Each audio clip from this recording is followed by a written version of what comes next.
Renata sempre acreditou que problemas em um casamento vinham acompanhados de barulho.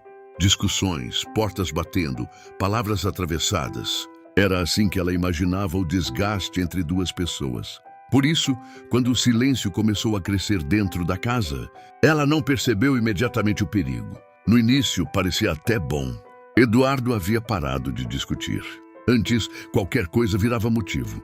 A louça mal lavada, o atraso no jantar, a conta esquecida, pequenas explosões que deixavam o clima pesado, mas que, de alguma forma, davam a sensação de que ainda havia algo vivo ali. Agora não. Agora ele apenas concordava. Você não acha que estamos nos afastando? Ela perguntou certa noite. Mas, se você acha isso, podemos melhorar, respondeu ele, sem tirar os olhos do prato. Sem irritação, sem defesa, sem emoção. Aquilo deveria ser bom, mas não era. Era vazio. Renata começou a notar pequenas mudanças. Nada gritante, nada que alguém de fora perceberia. Mas dentro da rotina tudo parecia deslocado. Eduardo passou a chegar no mesmo horário de sempre, mas não comentava mais sobre o trabalho. Não reclamava do chefe, não falava dos colegas. Ele também não mexia mais no celular na frente dela. Antes, deixava jogado no sofá, na mesa, no banheiro. Agora, o aparelho parecia grudado nele, sempre no bolso, sempre virado para baixo. Mas ainda assim, não havia mensagens suspeitas, nenhuma ligação escondida, nenhum perfume diferente, nada. E talvez fosse isso que mais incomodava, porque não havia prova de nada, só a sensação. Uma noite, enquanto dobrava roupas, Renata percebeu algo que a fez parar completamente. Eduardo estava sorrindo, sozinho, sentado no sofá, olhando para o nada, como se lembrasse de algo bom. Ela não via aquele sorriso há meses. O que foi? Me perguntou, tentando parecer casual. Ele levantou os olhos surpreso. Nada. E o sorriso desapareceu na mesma hora. Aquilo ficou ecoando na cabeça dela por dias, porque não era um sorriso para ela. Era um sorriso que ele não queria compartilhar. E foi nesse momento que a dúvida começou a mudar de forma. Não era mais, será que ele está me traindo? Era, o que ele está escondendo de mim? Renata começou a prestar atenção em tudo. Nos horários, nos gestos, na forma como ele a olhava, ou melhor, como não olhava. Havia uma distância ali, mas não era a distância de quem está cansado ou frustrado. Era a distância de quem já foi embora, mas ainda não saiu de casa. Ela tentou puxar conversa. Lembra quando a gente falava em viajar? Sim. Assim, a gente podia planejar algo. Pode ser. Sempre assim. Respostas curtas, neutras, sem envolvimento. Como se ele estivesse apenas cumprindo um papel. E então veio o detalhe que mudou tudo. Numa manhã comum, enquanto Eduardo tomava banho, o celular dele vibrou na mesa. Renata ficou olhando para o aparelho por alguns segundos. O coração acelerou. Ela nunca tinha mexido no celular dele.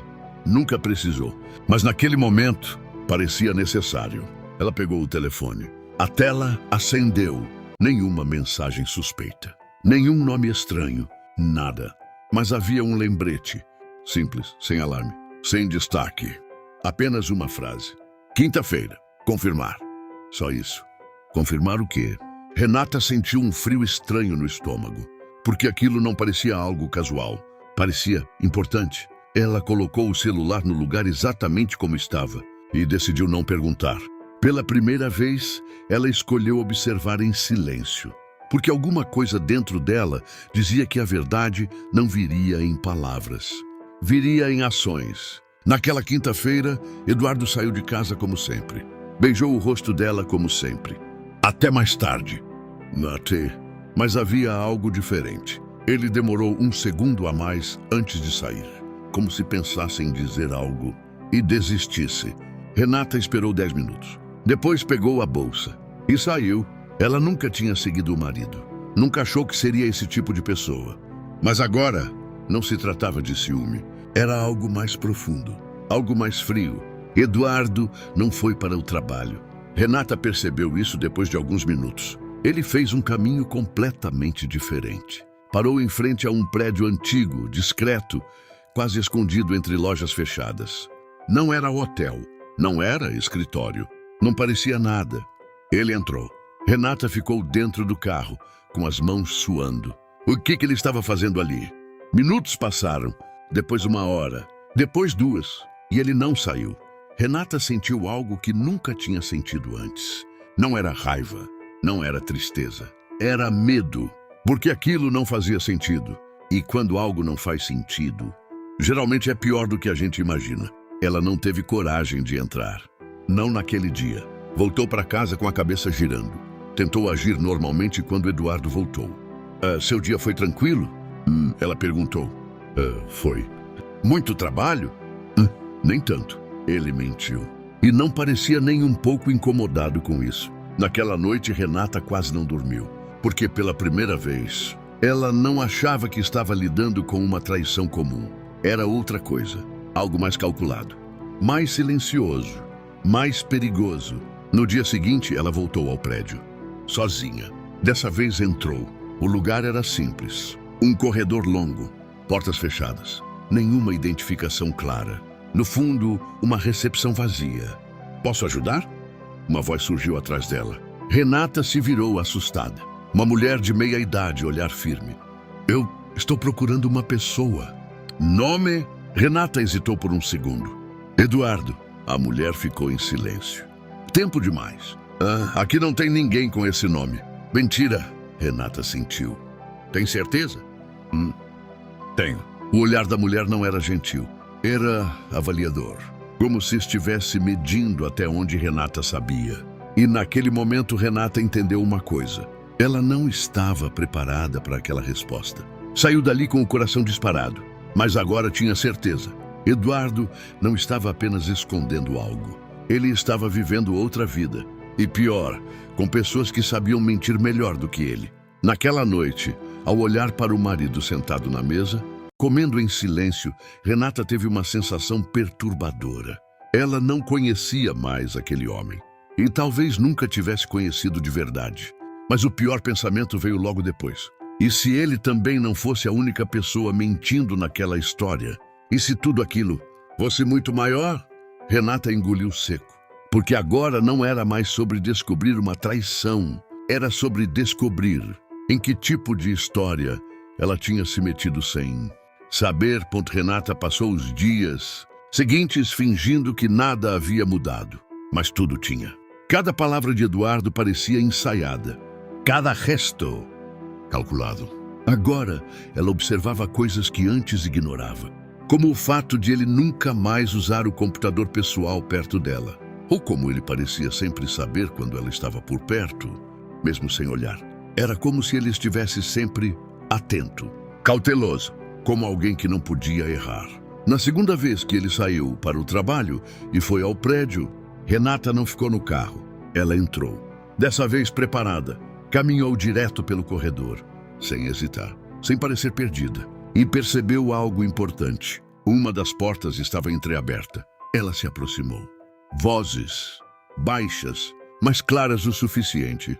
Ela ainda não percebeu, disse um homem. Renata congelou. Não importa, respondeu outra voz. Eduardo, é só questão de tempo. O mundo dela parou.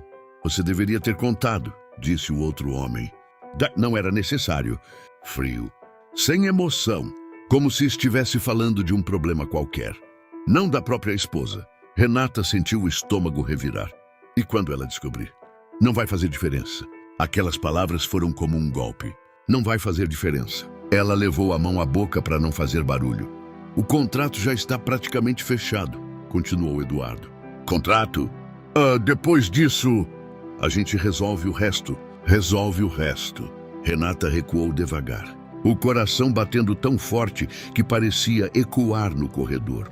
Ela saiu do prédio sem ser vista. Entrou no carro e ficou parada ali por vários minutos, tentando entender, tentando juntar as peças. Aquilo não era uma traição. Era algo muito pior. Eduardo não estava tendo um caso. Ele estava planejando algo. Algo que envolvia ela e que já estava em andamento. Naquela noite, Renata fez algo que nunca imaginou fazer. Esperou Eduardo dormir. Então pegou o celular dele. Dessa vez com calma, com atenção, e encontrou, não mensagens, mas arquivos, documentos. nomes, datas e um arquivo que fez o sangue dela gelar. O nome dela, Renata Abril. Era um contrato, formal, detalhado, com valores. E uma cláusula destacada. Transferência integral após conclusão. Transferência do quê? Ela continuou lendo. E então entendeu. Não era traição, era golpe. Eduardo estava planejando desaparecer, levar tudo e deixar ela sem nada. Mas o pior ainda estava por vir. No final do documento havia uma observação. Corta. Direta, garantir que não haja interferência. Renata fechou o celular com as mãos tremendo, porque aquilo não era apenas sobre dinheiro. Era sobre eliminar riscos. E naquele momento, pela primeira vez, ela teve medo de verdade. Não de perder o casamento, mas de perder muito mais do que isso. Na manhã seguinte, ela agiu normalmente, como se não soubesse de nada.